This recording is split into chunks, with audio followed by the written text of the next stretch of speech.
একদিন হযরত ওমর রাদিয়াল্লাহু তাআলা আনহুর কাছে একজন লোক তার সন্তানের ব্যাপারে অভিযোগ দায়ের করতে গেলেন। সন্তানের ব্যাপারে অভিযোগ দিলেন, খলিফাতুল মুসলিমিন, আমার সন্তান আমার হকগুলো আদায় করে না।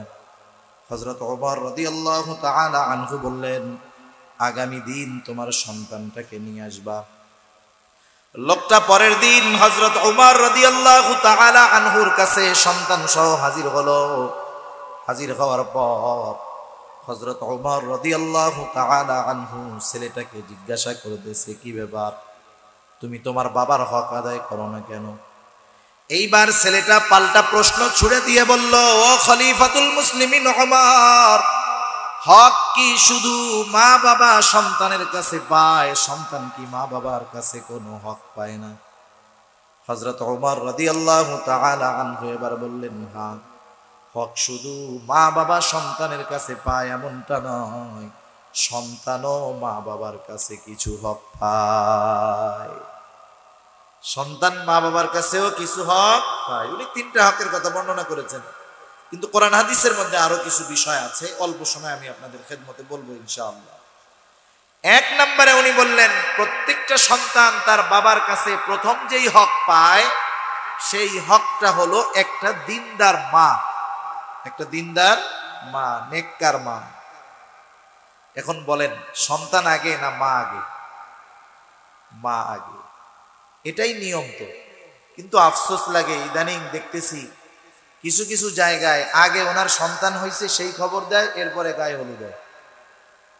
এটা বাঙালি সংস্কৃতিও না, এটা ইসলামী সংস্কৃতিও না, এটা ওই পশ্চাত্য অসভ্যতার একটা অংশ, ঠিক কিনা বলেন?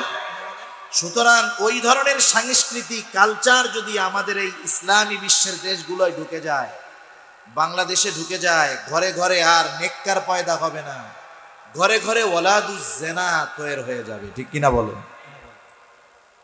সেজন্য আগে হলো নেককার মা। এজন্য রাসূল আকরাম সাল্লাল্লাহু আলাইহি ওয়াসাল্লাম দেখেন, জিন্দেগীর কোন বিষয়টা নাই যেই জায়গায় আমার আপনার নবীজি আমাদেরকে পরামর্শ দেন নাই। বিবাহ করতে যাব, এখানেও নবীজির পরামর্শ রয়েছে। নবীজি এক হাদিসের মধ্যে বলেন, চারটি জিনিস দেখে মেয়েদেরকে বিবাহ করা হয়। দেখা হয় তার সৌন্দর্য, দেখা হয় তার বংশ, দেখা হয় তার মাল, দেখা হয় তার দিনদারিত্ব।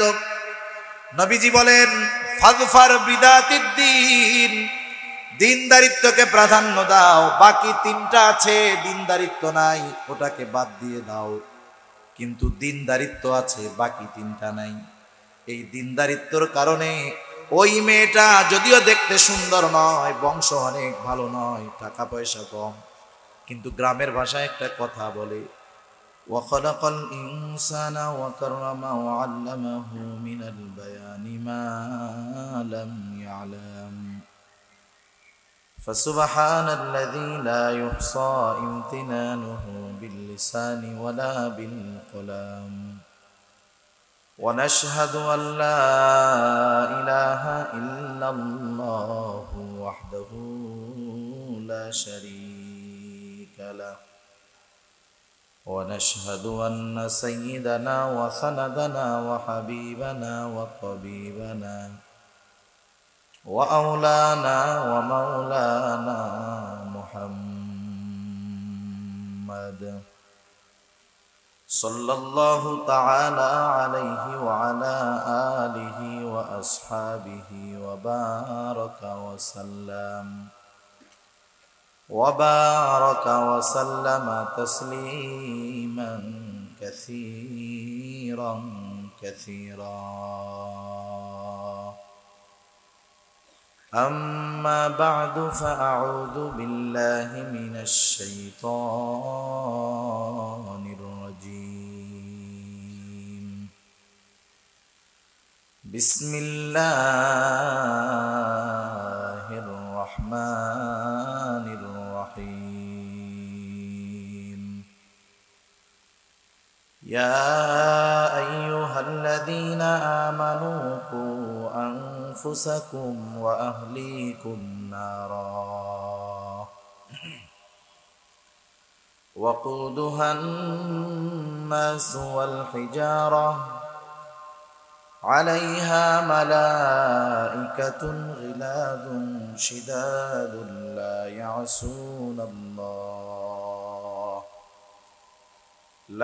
يعصون الله ما أمرهم ويفعلون ما يؤمرون. وقال رسول الله صلى الله عليه وسلم كلكم راعين وكلكم مسؤولون عن رعيته، أو كما قال النبي صلى الله عليه وسلم. صدق الله العلي العظيم وصدق رسوله النبي الكريم، ونحن على ذلك من الشاهدين والشاكرين، والحمد لله رب العالمين. سبحانك لا علم لنا إلا ما علمتنا إنك أنت العليم الحكيم.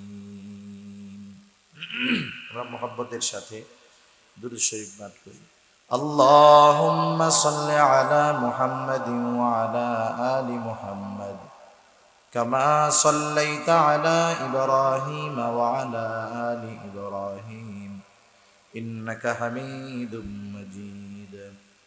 اللهم بارك على محمد وعلى آل محمد كما باركت على إبراهيم وعلى آل إبراهيم إنك حميد مجيد.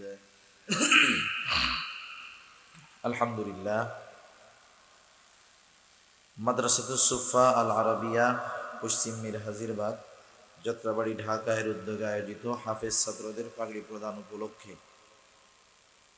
ইসলাহি ওয়াজ মাহফিল।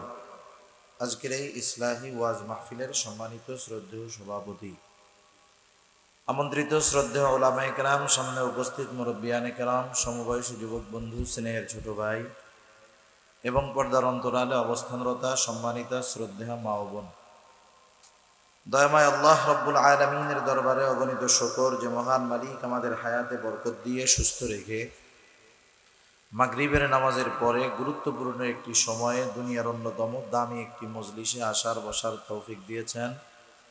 সেই মহান মনিবকে খুশি করার জন্য মহব্বতের সাথে জবান খুলে অন্তর থেকে আমরা একবার কালিমাতুশ শুকর পাঠ করি, আলহামদুলিল্লাহ। অগণিত দুরূদ ও সালাম সাইয়্যিদুল আম্বিয়া, আশরাফুল আম্বিয়া, খাতামুল আম্বিয়া, বিশ্বনবী, শেষ নবী, শ্রেষ্ঠ নবী মুহাম্মদুর রাসূলুল্লাহ সাল্লাল্লাহু আলাইহি ওয়াসাল্লামের প্রতি। আল্লাহ তাআলা আমাদেরকে এখানে আসার বসার তৌফিক দিয়েছেন, তাই আমরা বসতে পেরেছি। এই জায়গাটা খুব দামি জায়গা, মজলিসের কারণে আরো দামি হয়ে গেছে। যেহেতু মসজিদও আছে সাথে, মসজিদের সামনের জায়গা, দুনিয়ার অন্যতম দামি জায়গা, উত্তম জায়গা হলো মসজিদ। আর দুনিয়ার সবচেয়ে উত্তম মজলিস হলো যেই মজলিসে দ্বীনি আলোচনা করা হয়। সুবহানাল্লাহ। শুধু তাই না, উত্তম মজলিসে যারা বসে তারাও অনেক দামি মানুষ, উত্তম মানুষ। এই মজলিসে যারা বসে এদের ফজিলত কত, দুই একটা বলবো আর কি, এই জন্য বলতেছি। কারণ অনেকে আমরা বাহিরে মাইক থাকার কারণে চিন্তা করি যে আওয়াজ তো শুনতেছি, তাইলে ওইখানে আর যাওয়ার দরকার কি, ঠিক না? একটা হলো বিরিয়ানির ঘ্রাণ পাওয়া, আর একটা হলো বিরিয়ানি খাওয়া। দুইটার মধ্যে তফাৎ আছে না নাই? কেউ যদি বিরিয়ানির ঘ্রাণ সুখে সে যদি বলে আমি পেট বইরা খাইছি বিরিয়ানি, বিশ্বাস করবেন? তাহলে যারা বাহিরে মাইকের আওয়াজে শুনে এরা হলো বিরিয়ানির ঘ্রাণ নেয় আর কি। আর যারা দ্বীনি মজলিসে এসে বসে ওনারা শুধু ঘ্রাণ নেয় না, বিরিয়ানি খায়, ঠিক কিনা বলেন? দুজনের মধ্যে তফাৎ আছে না? তফাৎ আছে। শুনলে যে ফজিলত বা ফায়দা নাই তা না, আছে। কেমনে আছে? আমাদের গ্রামের ভাষায় একটা কথা বলে, ঘ্রাণেই অর্ধভোজন। ঘ্রাণেই অর্ধভোজন। কোনো খাবার যখন কেউ ভালো মতো এটার ঘ্রাণ নেয়, দেখবেন ওই ঘ্রাণ অতিরিক্ত নেওয়ার কারণে সে আর ভালো মতো খাইতে পারে না, অল্পতেই সে তৃপ্ত হয়ে যায়। যেই সমস্ত বাবুর্চিরা রান্না করে এরা কিন্তু খাইতে পারে না, কিন্তু রান্না করে, কারণ ঘ্রাণে ঘ্রাণে তার খাওয়ার চাহিদা চলে যায়। তা যাই হোক, এখানে এসে বসলে আলাদা এক দাম। কি দাম? ফজিলত কি? এক নম্বরে একজন যদি এখানে এসে বসে, তার যদি শুধু ঈমান থাকে, এমনিই এসে বসছে, এই বসার কারণে তার সগীরা গুনাহগুলো আল্লাহ তাআলা মাফ করে দেয়। সুবহান। শুধু তাই না, এই মজলিসগুলায় যারা বসে তাদের ব্যাপারে আল্লাহ তাআলা তার নৈকট্যপ্রাপ্ত ফিরিস্তাদের সামনে এই মজলিসে উপস্থিত মানুষের ব্যাপারে আল্লাহ তাআলা আলোচনা করে। সুবহান। এই দুইটা বিষয় তো একটা মজলিস দামি হওয়ার জন্য যথেষ্ট, ঠিক কিনা বলেন? তাহলে আমরা যারা আছি, হাদিসের ভাষায় আমাদের ব্যাপারে আল্লাহ তাআলা ফিরিস্তাদের সামনে আলোচনা করতেছে, খুশি না বেজার আমরা? আল্লাহ তাআলা সেজন্য আমাদেরকে এই ধরনের মজমাগুলায় বেশি বেশি বসার তৌফিক দান করুক। সবাই বলি আমিন। অল্প সময় আমি আপনাদের খেদমতে পবিত্র কোরআনুল কারীমের একটা আয়াত ও রাসূল আকরাম সাল্লাল্লাহু আলাইহি ওয়াসাল্লামের অগণিত হাদিস থেকে একটা হাদিসের অংশ পাঠ করেছি।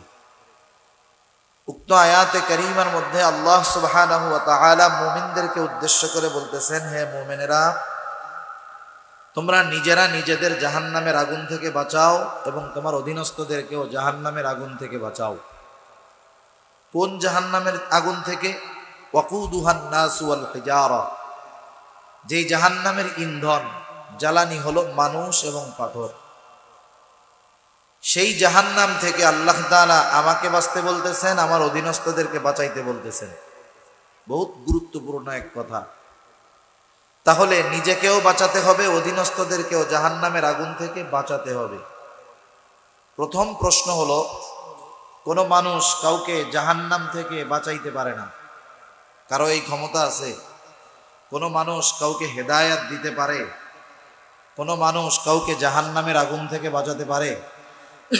এই ধরনের কথা আমাদের দেশ সহ তামাম দুনিয়ায় যারা বলে যে আমাদের কাছে আসো, আমরা জান্নাতের টেন্ডার নিয়ে নিয়েছি, আমাদের সাথে থাকলেই জান্নাতে চলে যাইবা, এরা ভণ্ড, মিথ্যাবাদী, প্রতারক, এরা মানুষের ঈমান নষ্টকারী, ঠিক কিনা বলেন?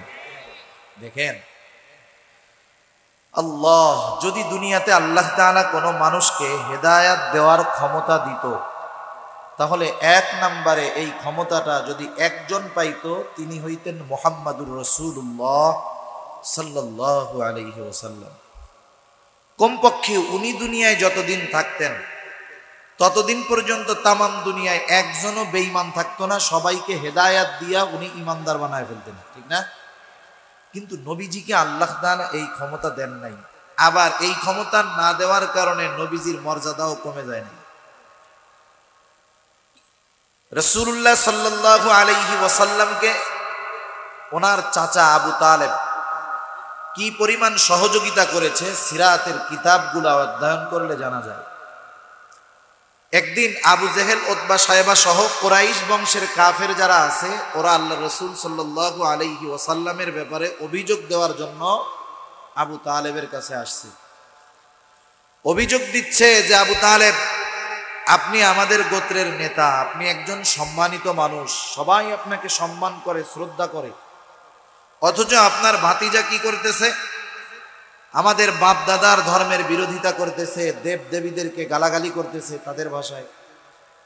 আপনার ভাতিজার কারণে ভাইয়ের সাথে ভাইয়ের, বাবার সাথে সন্তানের, মেয়ের সাথে মার, বাবার সাথে ছেলের দ্বন্দ্ব সৃষ্টি হচ্ছে, আপনি আপনার ভাতিজাকে থামান। আবু তালেব প্রথম দিন আবু জেহেল, উতবা, সায়বা সহ এদেরকে একটু বুঝায়া শোনায়া ফেরত পাঠায় দিল। আল্লাহ রাসূল সাল্লাল্লাহু আলাইহি ওয়াসাল্লামকে কিছু বলেন নাই। আবু জেহেল, উতবা, সায়বা খেয়াল করলো, কি মুহাম্মাদের তো কাজের কোনো পরিবর্তন নাই, যদি আবু তালেব মানাই করতো তাইলে তো সে তার কাজ কমায়া দিত, কিন্তু দিন যায় দাওয়াতি কাজ আরো বাড়ে। এবার আর আবু জেহেল, উতবা, সায়বা একা আসে নাই, প্রত্যেক গোত্রের থেকে এক একজন গোত্রপতিকে নিয়ে তারা হাজির হয়েছে। আসার পরে বলতেছে, আবু তালেব, আজকে আমরা কিন্তু এক গোত্রের লোক আসি নাই, আশেপাশে আরবের যত গোত্রের লোক আছে প্রত্যেক গোত্রের নেতাদেরকে নিয়ে আসছি।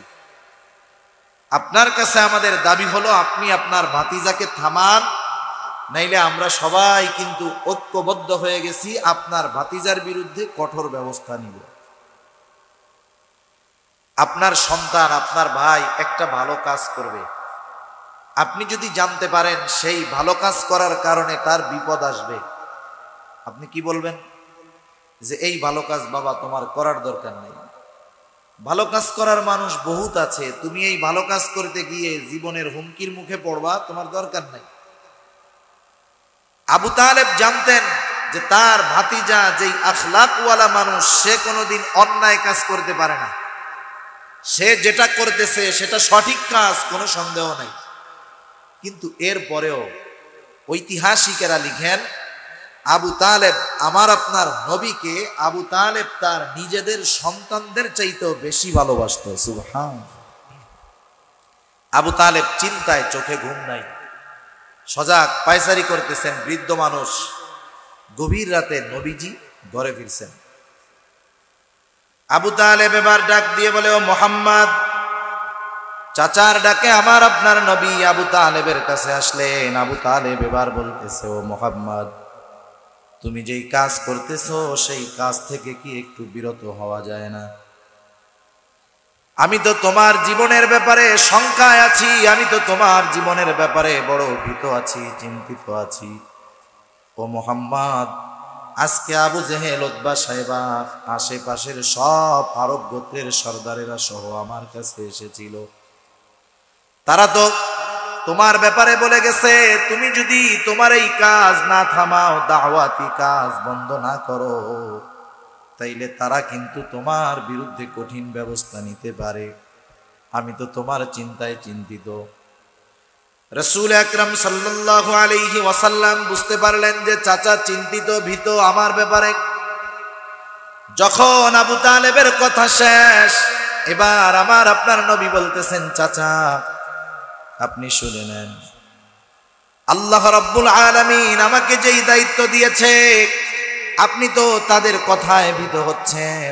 আবু জেহেল, উতবা, সাইবা সহ আশেপাশের যত গোত্রের নেতা আছে সবাই, এরা সহ যদি তামাম দুনিয়ার মানুষও যদি আমার বিরুদ্ধে চলে যায়, আল্লাহ তাআলা আমাকে যেই দায়িত্ব দিয়েছেন সেটা থেকে আমি বিন্দু পরিমাণ পেছনে হটব না। দেখেন, যখন আপনজন যখন কোনো ভালো কাজ করতে যায়, বিপদের আশঙ্কা থাকলে আমরা প্রথমে তাকে মানা করি, কিন্তু সে যদি সেই কাজের উপরে দৃঢ় প্রতিজ্ঞাবদ্ধ থাকে, সে যদি বলে বাবা জীবন তো একটাই, এই ভালো কাজ করতে গিয়ে যদি মরতে হয় মরব, পিছপা হব না, তখন কাছের মানুষেরাও বলে ঠিক আছে ভাই, বাবা, সন্তান তুমি করো, তুমি শুধু একা নয়, এই কাজে তোমার সাথে আমরাও আছি। যখন ভালো কাজে কেউ দৃঢ় প্রতিজ্ঞাবদ্ধ হয়, যারাই মানা করে কাছের মানুষ, ওরাও এক সময় বলে যা, তুই যেহেতু করবি তোর সাথে আমরাও আছি, যা হবে হবে। আবু তালেব এবার বুঝতে পারলো ভাতিজা মুহাম্মাদের দায়িত্বটা কত বড়। এবার আবু তালেব বলতেছে, ও মুহাম্মদ, তুমি তোমার কাজ চালিয়ে যাও, আমি তোমার সামনে আছি, তোমার কোনো চিন্তা নাই। এই জন্য আবু তালেব যতদিন জীবিত ছিল ততদিন পর্যন্ত কাফেরেরা আমার আপনার নবীর বিরুদ্ধে চূড়ান্ত কোনো সিদ্ধান্ত নিতে পারে নাই। আবু তালেবের মৃত্যুর পর মূলত আমার আপনার নবীকে তারা হত্যার অপচেষ্টা করেছিল, সেটা লম্বা ইতিহাস, অন্য ইতিহাস। দেখেন, এই আবু তালেব আল্লাহ রাব্বুল আলামিন কখন যে কার মাধ্যমে দ্বীনের খেদমত নেন এটা বলা যায় না। একটা বিষয় আমাদের জন্য শিক্ষণীয় বিষয়, অনেক সময় আমরা দ্বীনের কাজ করি, যেই কাজ করি না কেন, আমরা কেউ দ্বীনি ময়দানে কথা বলি, কেউ মাদ্রাসা চালাই, কেউ মাদ্রাসায় সহযোগিতা করি। অনেক সময় আমরা মনে করি দ্বীনি কাজ করার পর যে আমি বড় উপকার করে ফেলছি মাদ্রাসার, আমি বড় উপকার করে ফেলেছি মসজিদের, আমি দ্বীনের বড় কল্যাণকামী, আমি দ্বীনের বড় খাদেম। বিষয়টা এমন নয়। আল্লাহ তাআলা যদি চান এই দ্বীনের খেদমত কাফেরের মাধ্যমেও আল্লাহ নিতে পারে। সেজন্য আমরা যে কোনো দ্বীনি কাজ করার সুযোগ যদি পাই, এক্ষেত্রে খুশি না হইয়া বরং কৃতজ্ঞতা প্রকাশ করার দরকার যে আল্লাহ তাআলা আমার কিছু সময়, আমার কিছু অর্থ, আমার কিছু শ্রম দ্বীনের জন্য কবুল করলেন, এজন্য আরো আল্লাহ তাআলার দরবারে কৃতজ্ঞতা প্রকাশ করার দরকার। ঠিক কিনা বলেন? কারণ আল্লাহ তাআলা ওনার তো সহযোগিতার দরকার ছিল না, এরপরেও আমাদেরটা নেন, আমাদের দ্বারা দ্বীনের খেদমত নেন, এটা আমাদের জন্য বহুত সৌভাগ্যের ব্যাপার। যাই হোক, এই আবু তালেব যখন জীবনের অন্তিম মুহূর্তে রাসূলুল্লাহ সাল্লাল্লাহু আলাইহি ওয়াসাল্লাম খুব ভালো মতো জানেন আমার চাচা আমাকে যত মহব্বত করুক না কেন, ভালোবাসুক না কেন, আমার চাচা যদি ঈমানবিহীন দুনিয়া থেকে চলে যায়, আমাকে মহব্বত করার কারণে সে জাহান্নাম থেকে বাঁচতে পারবে না। জাহান্নাম থেকে বাঁচার জন্য তার হেদায়েত দরকার, ঈমান দরকার। রাসূল আকরাম সাল্লাল্লাহু আলাইহি ওয়াসাল্লাম মুমূর্ষ চাচার মাথার কাছে বসে বারবার বলতেছে, চাচা আপনি শুধু বলেন লা ইলাহা ইল্লাল্লাহ, বাকি জিনিসের জন্য, বাকি বিষয়ের জন্য কিয়ামতের ময়দানে আল্লাহ তাআলার কাছে আমি আপনার জন্য সুপারিশ করব। নবী জানি বারবার বলতেছে আর চিন্তা করে, আহারে চাচা যদি একবার শুধু বলে। ঐতিহাসিকেরা লিখেন, চেহারার ভাবে বোঝা যায় এই বুঝি আবু তালেব বলে ফেলে লা ইলাহা ইল্লাল্লাহ, চেহারার ভাবে কেমন জানি মনে হয়। এইবার আবু জেহেল, উতবা সাহেবা আবু তালেবের কাছে এসে বলে, ও আবু তালেব, আপনাকে আমরা কিন্তু অনেক সম্মান করি, সমাজের মানুষ, গোত্রের মানুষ, আরবের মানুষ আপনাকে সুপুরুষ মনে করে, বীরপুরুষ মনে করে। আপনি যদি মৃত্যুর পূর্বে বাপ দাদার ধর্মের মুখে চুনকালি দিয়ে মুহাম্মাদের ধর্ম গ্রহণ করেন, মানুষ আপনাকে কাপুরুষ বলবে। উত্তেজিত করলো। বদনসিব আবু তালেবের ঈমান নসিব হলো না, দুনিয়া থেকে চলে গেল। নবীজির অন্তরের মধ্যে বড় ব্যথা, আহারে যেই চাচা আমার জন্য এত ত্যাগ স্বীকার করলো, সেই চাচার ঈমান নসিব হলো না। আল্লাহ রাব্বুল আলামিন আয়াত নাজিল করলেন। আল্লাহ তাআলা বলেন, ইন্নাকা লা তাহদি মান আহবাবতা ওয়ালাকিন্নাল্লাহা ইয়াহদি মান ইয়াশা। নবীজি আপনি যাকে ভালোবাসেন, ইন্নাকা লা তাহদি মান আহবাবতা, আপনি যাকে ভালোবাসেন তাকে আপনি হেদায়েত দিতে পারবেন না। আপনি যাকে ভালোবাসেন আপনি তাকে হেদায়েত দিতে পারবেন না। ওয়ালাকিন্নাল্লাহা ইয়াহদি মান ইয়াশা, বরং আল্লাহ তাআলা যাকে চান আল্লাহ তাআলা তাকে হেদায়েত দেন। সুবহান। তাহলে দেখেন, হেদায়েত দেওয়ার মালিক কেউ না, কেউ কাউকে জাহান্নামে নিতেও পারে না, জাহান্নাম থেকে বাঁচাতেও পারে না। তাহলে যে আল্লাহ তাআলা বললেন, এ মুমিনেরা নিজেরা জাহান্নাম থেকে বাঁচো, অধীনস্থদেরকে বাঁচাও। মুফাসসিরিনে কেরাম বলেন এই জায়গায় মূল কথাটা হলো নিজেরা জাহান্নাম থেকে নেক আমল করার মাধ্যমে বাঁচো এবং অধীনস্থদেরকে শরীয়ত পন্থায় বাঁচানোর চেষ্টা করো। কারণ আল্লাহ তাআলা বান্দার চেষ্টা দেখে, বান্দার চেষ্টা দেখে। কেউ যদি জিহাদের ময়দানে যায়, যুদ্ধ যদি হয়, জিহাদ যদি হয়, জিহাদের ময়দানে গেলে জিহাদের ফলাফল কি হলো না হলো সেটা কথা না। কেউ যদি যুদ্ধে পরাজিত হয়ে যায়, মুসলমানেরা মনে করেন জিহাদের ময়দানে গেছে, পরাজিত হয়ে গেছে, পরাজিত হওয়ার কারণে দোষী হবে না।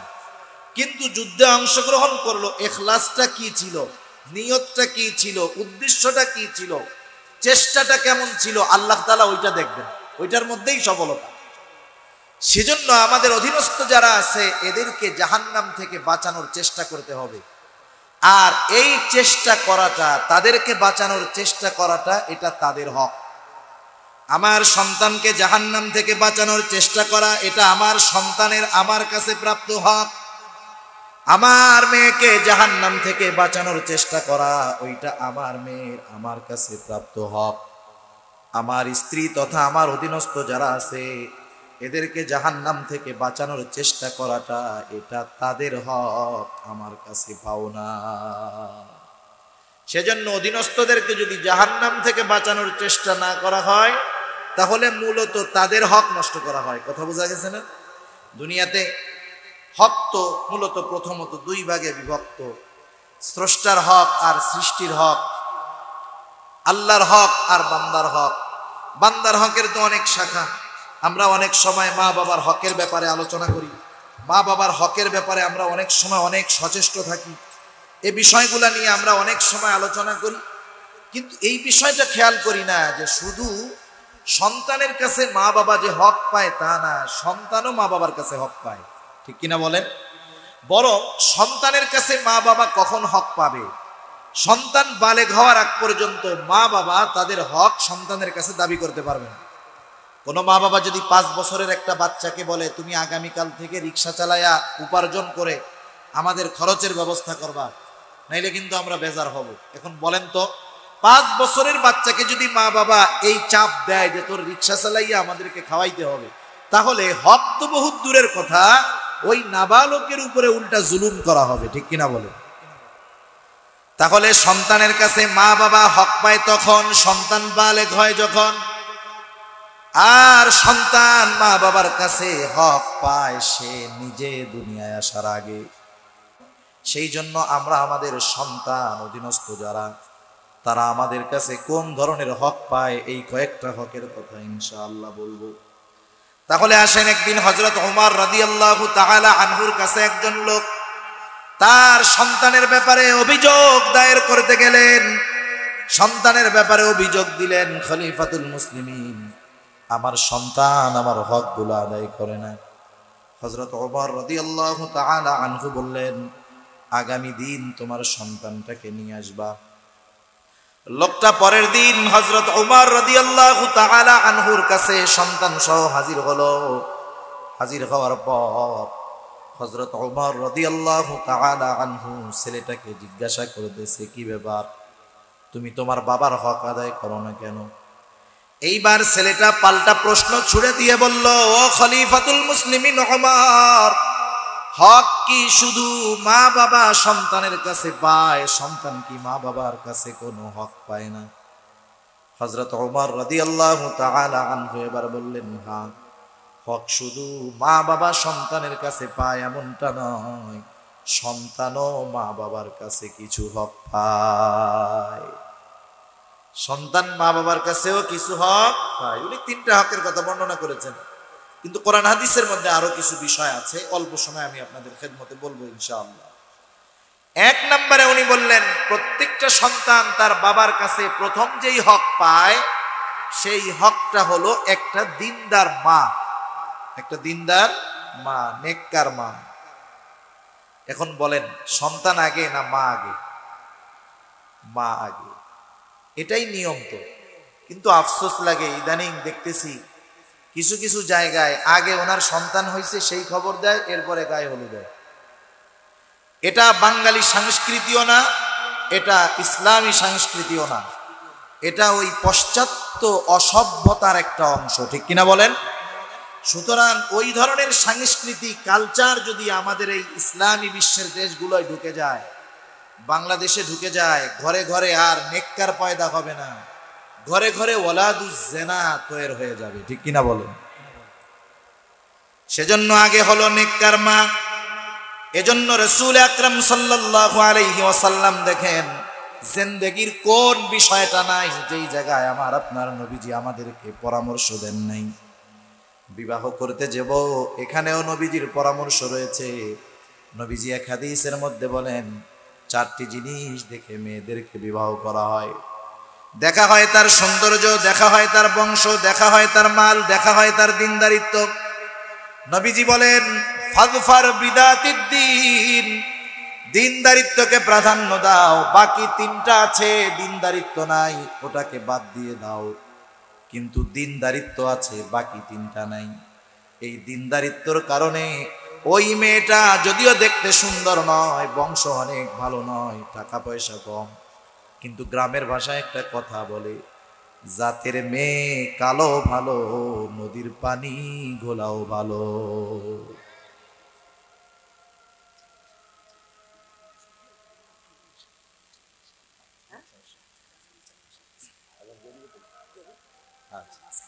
আচ্ছা ঠিক আছে, আমরা একটু বসি, যেহেতু চারদিকে আজান হইতেছে, পরে আবার আজান দিলে আজানটা শেষ হবে, আমরা নামাজের আগ পর্যন্ত ইনশাআল্লাহ আলোচনা করবো, সমস্যা নেই তো ইনশাআল্লাহ।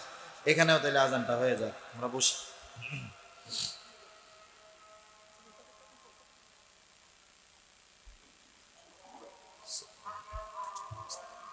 না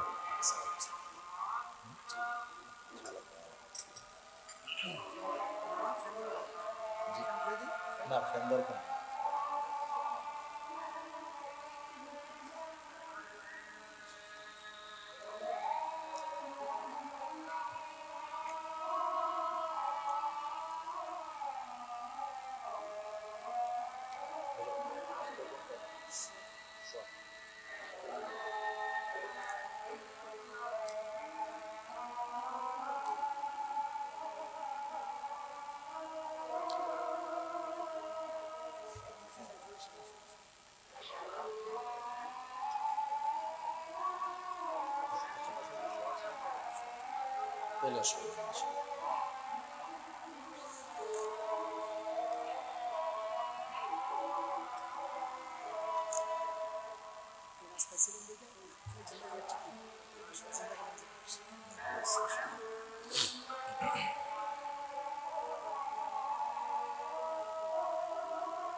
ইনশাআল্লাহ 8:30 যেহেতু সব জায়গায় জামাত হবে, এখানেও 8:30 জামাত হবে। আমরা এর আগে জরুরত ছাড়ার সময় দিব ইনশাআল্লাহ। তাহলে যে কথা বলতেছিলাম যে বিবাহের ক্ষেত্রে দিনদারিত্বকে প্রাধান্য দিতে হবে। এখন যারা দিনদার মেয়ে বিবাহ করে নাই, এরা সন্তান দুনিয়ায় আসার আগেই সন্তানের অন্যতম প্রধান একটা হক নষ্ট করে ফেলছে। সেজন্য যারা বিবাহ করেন নাই তাদের এই বিষয়টা খেয়াল রাখতে হবে। বিবাহের ক্ষেত্রে যদি 4টি গুণই পাওয়া যায় তো আলহামদুলিল্লাহ, ভালোর উপরে ভালো। কিন্তু যদি দিনদারিত্ব না পাওয়া যায়, বাকি 3টা আছে, এখানে অগ্রসর হওয়া যাবে না, তাহলে এখানে অশান্তি সৃষ্টি হবে। ওই যে কথা বললাম, গ্রামের ভাষায় মুরব্বীরা বলতো, জাতের মেয়ে কালো ভালো, নদীর পানি ঘোলাও। এজন্য 1 নম্বরে একটা সন্তানের হক হলো একজন দিনদার মা। সেজন্য বিবাহের ক্ষেত্রে এই বিষয়টা যারা বিবাহ করেন না এদের খেয়াল রাখতে হবে।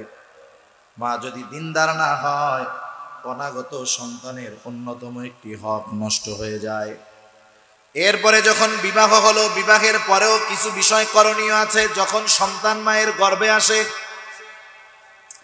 সন্তান মায়ের গর্ভে আসার পর এই সময়টাতে গর্ভবতী যিনি থাকবেন তার অনেক একটু সতর্ক থাকার দরকার। কিন্তু আমাদের দেশে অধিকাংশ ক্ষেত্রে কি হয়, যখন কোনো বোন গর্ভবতী হন, প্রেগনেন্ট হন, তার ব্যস্ততা কম থাকে, বাহিরে কম যাওয়া হয়, নড়াচড়া কম করা হয়।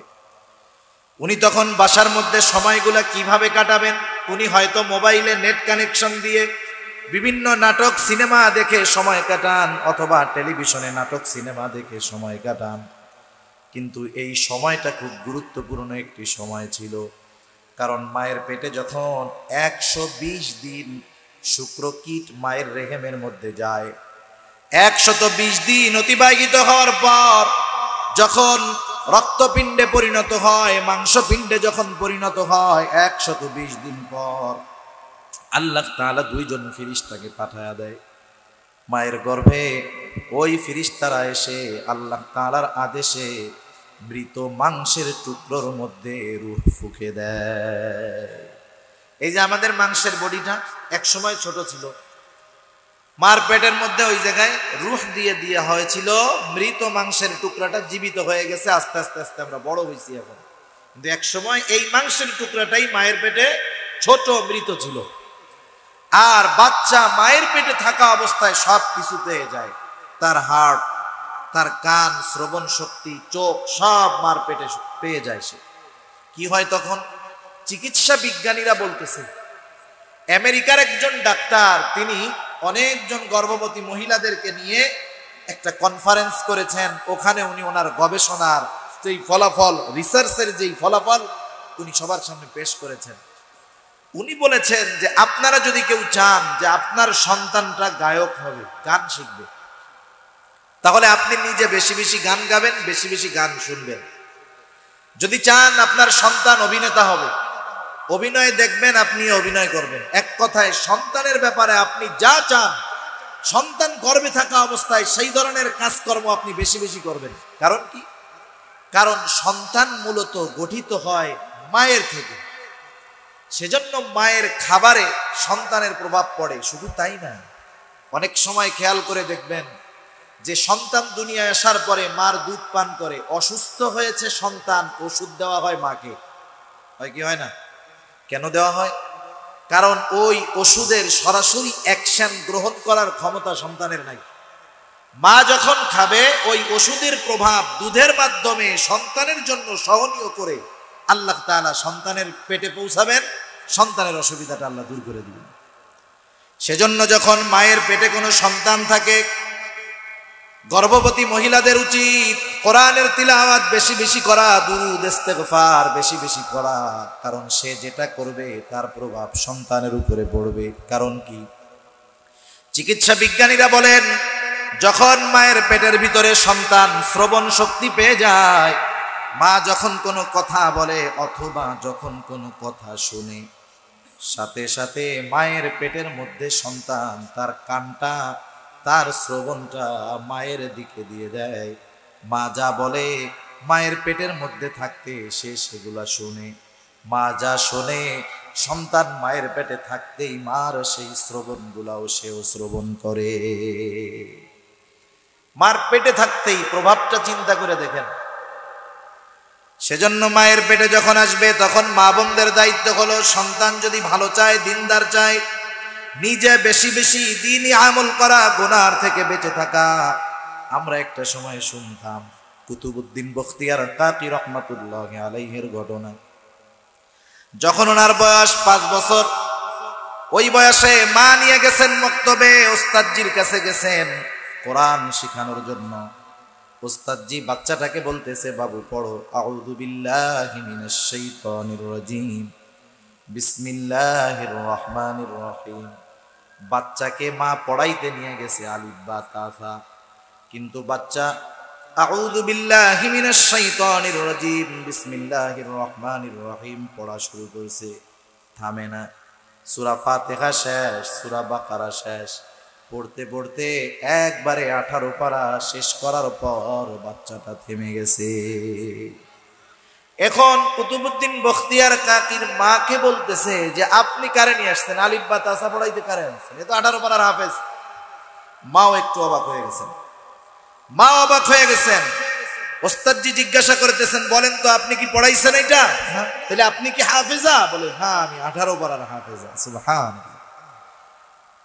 আমার সন্তান যখন আমার গর্ভে, আমি আমার সন্তানকে গর্ভে থাকা অবস্থায় কতবার যে 18 পারা খতম দিয়েছি তার হিসাব নেই। বাচ্চা তখন দুনিয়ায় আসে, অনেক মা বোনেরা বাচ্চাদেরকে দুধ পান করায় আর হাট্টিমা টিম টিম শোনায়, কিন্তু আমি আমার বাচ্চাকে দুধ পান করাইছি এই 18 পারার তিলাওয়াত করতে করতে। কোরআন তিলাওয়াত করতে করতে সে বড় হয়েছে। আমরা আমাদের সন্তানদেরকে কার্টুন দেখায়া, টেলিভিশন দেখায়া, মোবাইলের গেমস খেলায়া, এরপরে খাওয়াই, এরপরে ঘুমাই, ঘুম পাড়াই। কিন্তু উনি ওনার সন্তানকে ঘুম পাড়াইছেন কোরআনের তিলাওয়াত শুনাইতে শুনাইতে। মনে রাখবেন, বাচ্চারা যদি একটু খেয়াল দিয়া শোনে, ওটা তার কিন্তু মুখস্থ হয়ে যায়। অনেক বাচ্চা আছে দেখবেন অনেক কিছু পারে কিন্তু বলে না, হঠাৎ করে দেখবেন একদিন বলতেছে, ঠিক না? অনেক কিছু আমরা তাদের শিখাই না, সে কিন্তু শিখে যায়। অনেক বাচ্চা এরকম আছে। আর এখন তো আমাদের দুনিয়ায় 4.5-4 বছর বয়সেও হাফেজে কোরআন হয়ে গেছে, এরকমও মানুষ আছে। এটা অসম্ভবের কোনো কিছু।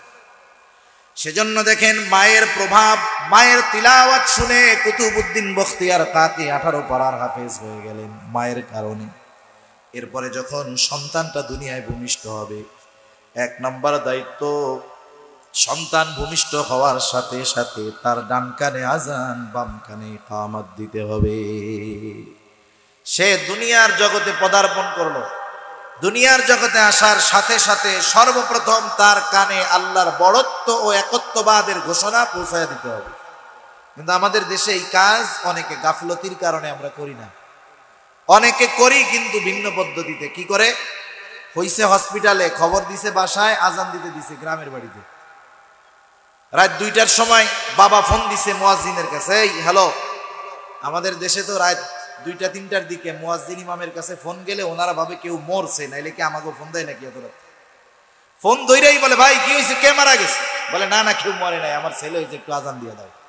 এখন বলেন, আজান দিতে হবে কোথায়, দেয় কোথায়? সন্তান ভূমিষ্ঠ হওয়ার পরে সেখানে যদি কোনো পুরুষ না থাকে, মহিলারাই আজানের বাক্যগুলা, আজানের শব্দ বাক্যগুলা, ইকামতের বাক্যগুলা ওই সদ্য ভূমিষ্ঠ ছেলে অথবা মেয়ের কানে পৌঁছায়া দিবে, কোনো অসুবিধা নেই।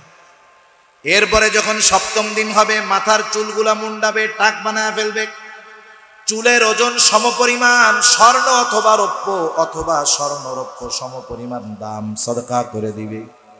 7ম দিন সুন্দর একটা নাম রাখবে, যেই নামটা তার ধর্মীয় পরিচয় বহন করে।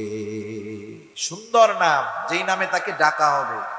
নামের একটা প্রভাব আছে। কিন্তু আপনি, আমাদের দেশে অনেক ডাক নাম আছে না? মুসলমানের ছেলের নাম আছে রকি, রনি, জনি, আছে না এরকম? কেউ থাকলে আবার মাইন্ড করে নেন। আপনারা তো মাহফিল টাহফিল দেখেন, শুনেন, পোস্টার দেখেন, অনেক আলেমের নাম জানেন। আমারে একটা মৌলানা সাহেব দেখান না, হাফেজ মৌলানা মোহাম্মদ রনি সাহেব, আসেনি? পাবেন না। প্রত্যেকটা আলেমের নাম আপনি শুনলেই তার ধর্মীয় পরিচয় বোঝা যাবে। কিন্তু আমরা আমাদের সন্তানদের ডাক নামগুলা কি করি? এমন নাম রাখি যেই নামটা সব ধর্মের মানুষ রাখে। যেমন বলি আর কি, সুমন একটা নাম। আমি দেখছি সুমন হিন্দু আছে, বৌদ্ধ আছে, খ্রিস্টান আছে, মুসলমান আছে, সব ধর্মের আছে। সেজন্য নাম রাখতে হবে এমন নাম যেই নাম তার ধর্মীয় পরিচয় বহন করে, এবং সেই নামে ডাকতে হবে। আপনি নবীদের নাম রাখেন, সাহাবাদের নাম রাখেন। আল্লাহর নবী বলেন, আল্লাহ তাআলার কাছে প্রিয় নাম হলো 2টা, একটা হলো আব্দুল্লাহ, আর একটা হলো আব্দুর রহমান। এলাকায় আব্দুল্লাহ, আব্দুর রহমান বেশি, অসুবিধা নাই। আল্লাহর গুণবাচক নামের সাথে আব শব্দটাকে যোগ করে রাখেন, যেমন আবদুল খালেক, আবদুল মালিক। আবার নাম ডাকার সময় কিন্তু সাবধানে ডাকতে হবে। ইসলাম কারো নাম ব্যঙ্গ করে ডাকা পছন্দ করে না, ইসলামে এটা কিন্তু নিষেধ। কিন্তু কারো নাম যদি আব্দুল খালেক হয়, আমরা তারে আব্দুল খালেক বলি না, অনেক সময় বলি খালেক, তাই না? অনেকে খালেকটাও ঠিক মতো বলে না। কি বলে? বলে খালেক কে, ও মালিক কে। কারো নাম এরকম বলা যাবে না। যার নাম সুন্দরভাবে বলতে হবে নামটা, আব্দুল মালিক, আব্দুল খালেক, আব্দুর রহিম। সেজন্য সুন্দর নাম রাখবো, সুন্দর নামে ডাকবো। এরপরে আর একটা কাজের অভাব নাই, কিন্তু ছেলেকে মেয়েকে দিন শিখাই নাই, তার হক নষ্ট করেছি। কিয়ামতের দিন ও আমাদের ব্যাপারে অভিযোগ দায়ের করবে, আল্লাহ আজকে আমি জাহান্নামী হওয়ার কারণ আমি না আমার বাবা, আমি না আমার ভাই, তারা আমার দিন শিখায় নাই। দিন শিখাইলে আমি তো আজকে বদ্দিন হইতাম না। রব্বানা ইন্না আতানা সাদাতানা ওয়া কুবারানা ফাদাল্লুনা সাবিলা। আমি যে পথভ্রষ্ট হয়েছি আল্লাহ, এর জন্য দায়ী আমার বড়রা, আমার বাবা, আমার অভিভাবক। কি করব? রব্বানা আতিহিম দিআফাইনি মিনাল আযাব ওয়াল আনহুম লানান কাবীরা।